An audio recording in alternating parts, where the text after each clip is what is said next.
ተባረክ ኢየሱስ ተባረክ የልቤ ውዱ ተባረክ የሐሳቤ ብርቱ ተባረክ የእኛ ቤት ውዱ ተባረክ ሻባባጋዳዳባት የትላንቱን ያንን ዘመን ዞር ብዬ ሳስበው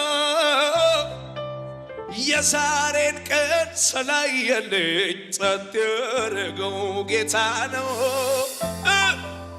ለነገማ ዋስትና አለኝ ነፋስ ቢነፍስብኝ ላይ ከእንግዲህማ ልቤ አይፈራም ጌታ እኮ አለ በታንኳዬ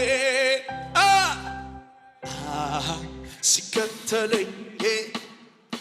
ከውሃ ተንቀሳቀሱና